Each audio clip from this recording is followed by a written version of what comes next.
Assalamualaikum warahmatullahi wabarakatuh. Halo, Sobat Hening. Selamat datang di podcast terbaru kita. Pikiran dan perasaan mempengaruhi kualitas hidup kita. Di mana pada kesempatan kali ini kita akan mengeksplorasi kekuatan pikiran dan strategi untuk menghadapi tantangan hidup. Perkenalkan, saya Ibnu, dan hari ini kita akan membahas materi yang sangat relevan, yaitu mental pemenang dalam sudut pandang pikiran bawah sadar. Seperti yang kita tahu, bulan ini adalah momen bagi kita dengan pilkada serentak yang akan diadakan di berbagai wilayah di Indonesia. Dalam kompetisi seperti ini, bukan hanya taktik politik yang akan menjadi kunci, tetapi juga bagaimana mentalitas seorang pemimpin dibentuk dari dalam melalui pikiran bawah sadar. Dan hari ini kita sangat beruntung karena ditemani oleh sosok yang istimewa, seorang ahli yang telah lebih dari 20 tahun mendalami cara kerja pikiran bawah sadar dan bagaimana hal itu bisa menjadi kekuatan untuk meraih kemenangan. Beliau adalah Master Andri Hakim, pakar pikiran bawah sadar, hipnoterapis ternama, dan mentor bagi kita semua. Oke, Master Andri, jadi ini ada beberapa pertanyaan yang saya ingin tanyakan terkait dengan tema mental seorang pemenang dalam sudut pandang pikiran bawah sadar. Yang pertama, apa sih itu mental pemenang dan bagaimana Master Andri bisa mengaplikasikannya secara general? Oke, baik Mas Ibnu yang luar biasa, baik Sobat Hening. Jadi kita akan membahas terkait apa sih sebenarnya mental pemenang ya. Jadi kata kunci dari mental pemenang itu dimulai dari yang kita sebut sebagai belief system atau kita sebut sebagai sistem keyakinan. Kenapa? Karena seorang mental pemenang dia harus memiliki sebuah keyakinan, sebuah belief ya, keyakinan, yaitu keyakinan terhadap peluang. Artinya apa? Artinya pemenang akan melihat setiap tantangan sebagai peluang untuk belajar dan berkembang. Ya, jadi artinya Sobat Hening, setiap kali kita ingin menjadi seorang pemenang, kita harus melihat sebuah peluang dan peluang itu adalah sebuah proses pembelajaran. Kata kuncinya seperti itu. Yang kedua adalah kita harus memiliki pandangan optimis. Karena pemenang itu kalau dia pesimistik, dia nggak akan jadi pemenang. Dia harus punya pandangan sebagai pandangan yang optimis. Artinya apa? Artinya ada keyakinan disertai dengan usaha keras, ya, disertai usaha keras agar apa? Agar mendapatkan hasil yang positif. Itu yang kedua. Dan yang ketiga adalah konsistensi dalam nilai. Ya, artinya apa? Artinya di belief system yang mereka sebagai para calon pemenang tadi itu punya prinsip yang kita sebut sebagai prinsip integritas. Jadi dia serius. Dia benar-benar ada keseriusan, ada motivasi, ada keinginan dan kemauan. Untuk apa? Untuk mencapai tujuan. Sehingga itulah yang kita sebut sebagai mental pemenang. Jadi mental pemenang yaitu satu, yakin terhadap peluangnya. Dua, berpandangan secara optimis. Dan yang ketiga adalah konsistensi dalam nilai. Seperti itu, Mas Ibnu. Oke, Pak. Jadi ada optimis, konsistensi dan satunya keyakinan terhadap peluang. Oke. Jadi menurut Master Andri nih, bagaimana pengaplikasiannya yang tadi tentang pilkada sekarang ini yang mau terjadi pada 27 November? Oke. Yang pertama ya, jadi setiap calon pemimpin itu harus memiliki kepercayaan diri terhadap kemampuannya. Artinya apa? Artinya pemenang percaya bahwa mereka memiliki keterampilan, memiliki pengetahuan, dan memiliki kemampuan untuk mengatasi berbagai tantangan pastinya ya. Karena apa yang dia hadapi, apa yang dia lakukan, itu pasti ada tantangannya. Dan tantangan itu menjadi sebuah proses pembelajaran, itu kata kuncinya. Kemudian yang perlu diterapkan adalah ketahanan terhadap mental gitu ya. Karena kan banyak yang pro, banyak yang kontra, pasti seperti itu. Nah, di sini seorang pemimpin itu harus mampu bangkit dari setiap kegagalan dengan sikap bahwa setiap kegagalan adalah bagian dari sebuah proses menuju keberhasilan. Kata kunci seperti itu. Dan otomatis yang ketiga adalah dia memiliki kendali terhadap dirinya. Dia punya self belief, artinya dia punya keyakinan bahwa mereka bertindak tanpa ada ragu-ragu lagi. Jadi mereka serius, mereka punya prinsip, dan tentunya tetap rendah hati. Itu kata kuncinya ya. Jadi nggak boleh arogan, nggak boleh terlalu tidak sombong dan lain sebagainya. Kira-kira itu tuh bagaimana menerapkannya ya. Jadi satu, punya kemampuan, punya ketahanan terhadap mentalnya, dan punya kendali terhadap dirinya.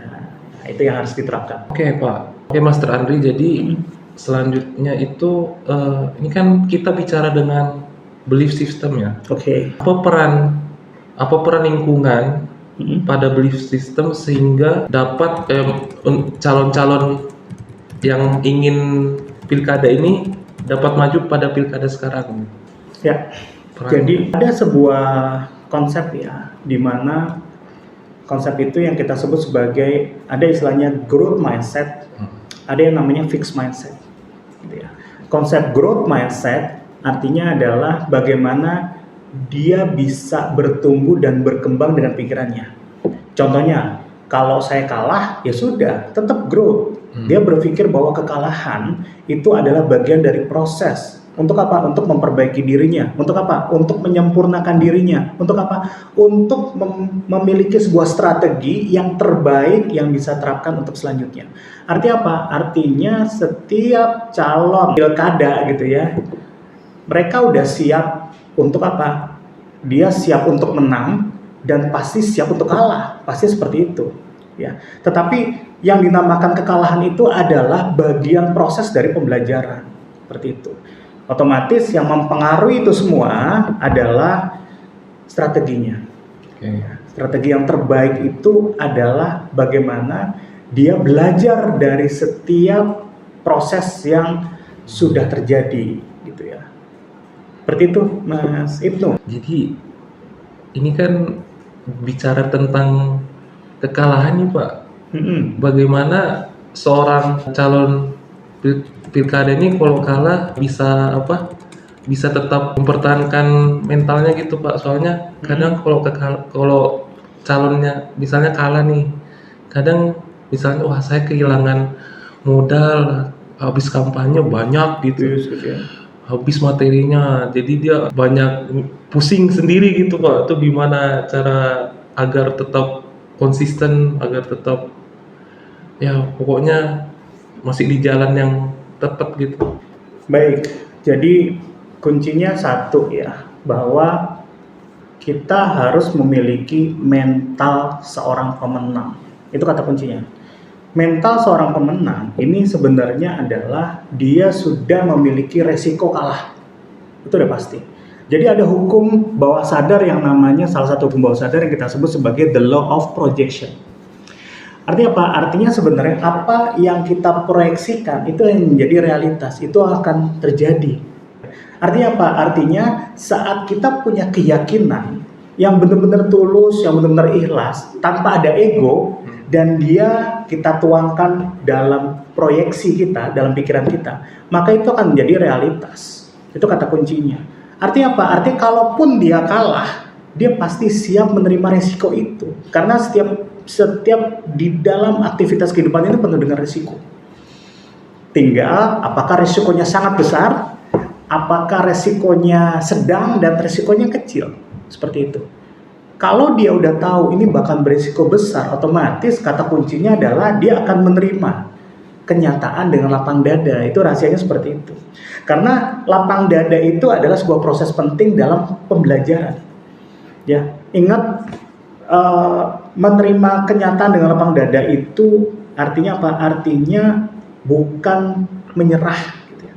Tetapi belajar dari kekalahan untuk berstrategi yang terbaik di dalam peluang selanjutnya. Itu kata kuncinya. Dan saat kalah perlu refleksi dengan tim suksesnya. Bagaimana hal itu menjadi proses pembelajaran. Sekali lagi, proses pembelajaran. Untuk apa? Untuk melihat tentang aspek-aspek apa saja yang memang perlu diperbaiki. Itu kata kuncinya. Dan otomatis mungkin perlu ada strategi komunikasi yang lebih baik atau pendekatan terhadap calon pemilih. Kan tadi kan bilang pendekatan terhadap calon pemilih.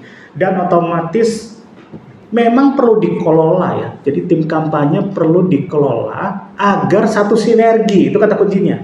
Seringkali kita nggak satu sinergi. Mungkin satu visi tapi nggak satu sinergi. Kenapa? Karena ritmenya beda-beda.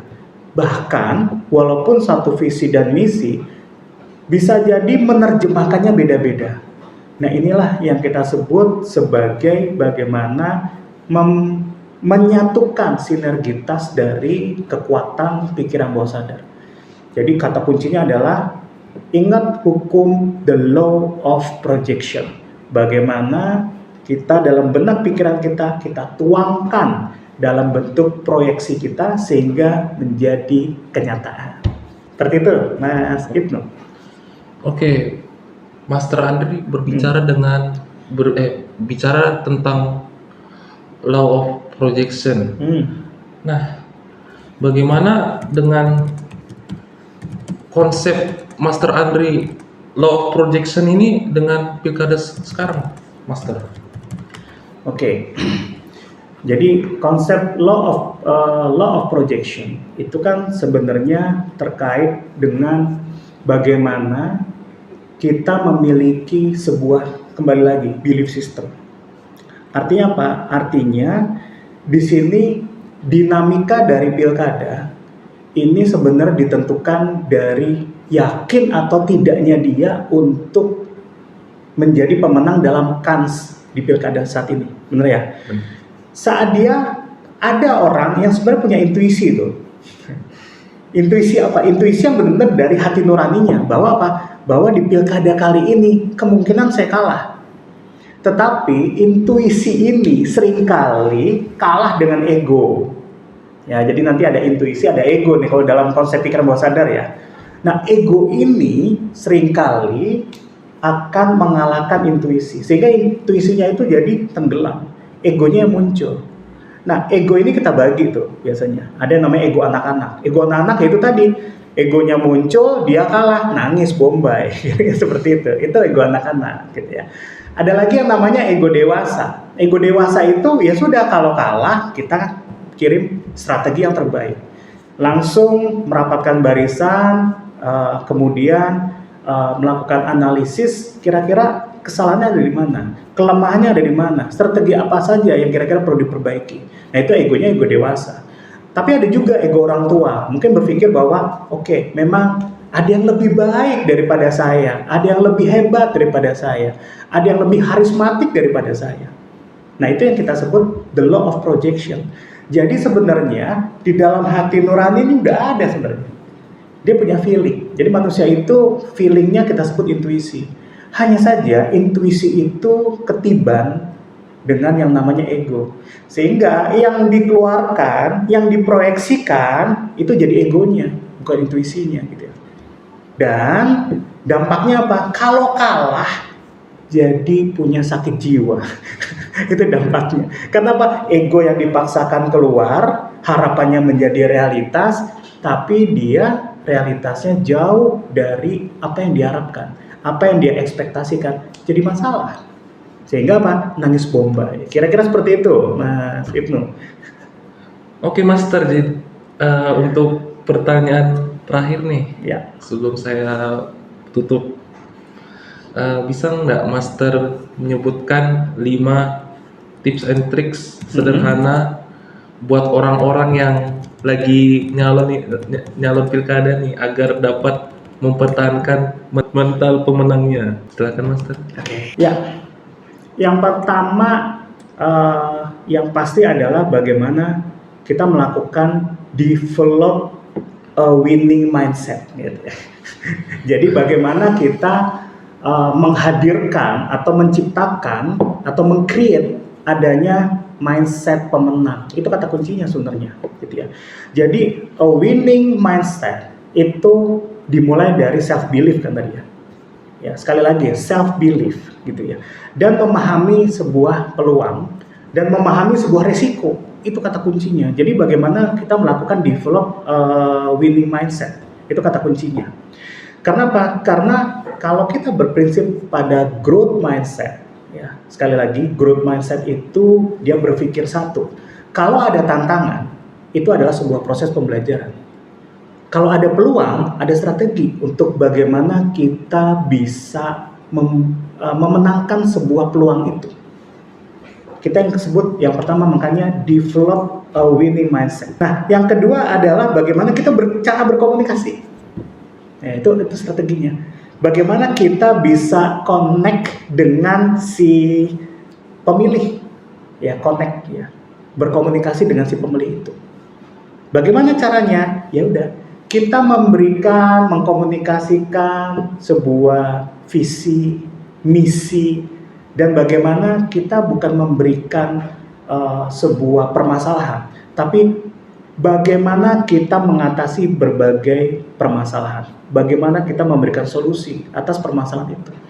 Jadi kalau kampanye bukan menjelek-jelekan sebuah atau mengeluarkan banyak permasalahan, tapi dengan permasalahan yang ada, dia berikan sebuah solusi-solusi. Sehingga apa? Dia bisa terkoneksi dengan si bawah sadar calon pemilihnya. Jadi semakin dia bisa meyakinkan, memberikan solusi-solusi, itu adalah rumus yang kedua, yaitu connect dengan si pemilih. Seperti itu. Yang ketiga, kita menyebutnya namanya bagaimana kita utilize the power of positive projection. Bagaimana kita bisa mengoptimalkan proyeksi bersama. Jadi apa yang kita proyeksikan dengan apa yang si pemilih proyeksikan itu jadi satu, sinergi. Caranya bagaimana? Caranya yaitu dengan menjaga karismatiknya gitu ya. Jadi kalau misalkan pemilihnya itu suka dengan gaya yang humble, suka dengan gaya apa adanya, otomatis dia melakukan yang namanya persona. Syukur-syukur personanya dia atau ya tanda kutip topengnya dia itu topeng yang benar-benar dari karakter aslinya. Tapi kalau misalkan perlu strategi, maka otomatis dia bisa menggunakan persona-persona yang disesuaikan dengan calon pemilihnya. Maka itu kata kuncinya ya. Artinya apa? Utilize the power of positive projection. Jadi harus benar-benar sesuai dengan apa yang diproyeksikan oleh kita, sama dengan apa yang diproyeksikan oleh calon pemilihnya. Itu yang ketiga. Yang keempat adalah ya ini, berstrategi komunikasi yang terbaik. Komunikasi yang terbaik itu bagaimana dia bisa melakukan tailor message. Jadi ada pesan-pesan yang benar-benar dipersiapkan selama dia melakukan kampanye. Artinya apa? Artinya jangan sampai dia salah menggunakan bahasa, salah menggunakan idiom, salah memposisikan komunikasi yang tidak semestinya, seperti itu. Jadi benar-benar harus melakukan yang namanya master strategic communication. Jadi komunikasi yang terbaik. Dia bisa melihat tingkat pendidikannya, dia bisa melihat proporsi dari usianya, dia bisa melihat dari jenis-jenis pekerjaannya, dia bisa melihat dari basis-basis pemetaan sebagai potensi-potensi pemilihnya, dan seterusnya. Kan seperti itu ya. Nah, yang terakhir, nah ini, tetap memiliki mindset sebagai orang yang mampu mengatasi berbagai macam masalah. Artinya apa? Artinya dia bisa beradaptasi terhadap setiap kondisi. Kalau kondisinya memang elektabilitasnya lagi tinggi, dia tahu harus melakukan apa. Kalau elektabilitasnya lagi rendah, dia tahu harus melakukan apa. Jadi dia tidak mut-mutan, tapi dia punya emosional yang stabil. Ya, disitulah nanti ada sebuah konsep di mana atau sebuah teknik, kalau di dalam teknik kita kan teknik hipnosis dan hipnoterapi ya. Jadi bagaimana kita agar stabil terhadap emosi. Seringkali yang membuat kita tidak memenangkan sebuah kompetisi itu dari emosinya. Saat emosinya nggak stabil, emosinya naik turun, bahkan kepicu dengan emosi-emosi seperti amarah, dendam, jadi sakit hati, itu yang bisa langsung menurunkan elektabilitas. Bahkan di kampanye-kampanye, misalkan adu argumen, itu yang dilihat terkadang emosional, gitu ya, emosionalnya. Jadi misalkan ada yang nyerang, dia tetap stabil. Kita sebut sebagai memiliki resilience, gitu ya. Jadi punya kekuatan untuk tetap stabil. Dia bisa beradaptasi, dia bisa tetap humble, dia bisa tetap santai, dia bisa tetap nyaman. Dari situ maka audiens atau pemilih itu bisa melihat bahwa oh ini baru pemimpin gue nih, ini gue cocok banget sama dia. Jadi seringkali orang nggak ngeliat latar belakang, Mas. Ya, orang langsung ngeliat apa yang ada di benak pikirannya di waktu itu, di momen itu. Itu yang masuk ke dalam pikiran bawah sadar dan menjadi jangkar emosi. Untuk apa? Untuk memilih. Terkadang seperti itu. Nah, kita nggak bahas lagi, kita belum bahas ya terkait dengan gambarnya, fotonya. Kemudian karena di kotak suara tuh seringkali gambar dan foto menentukan tuh gitu ya.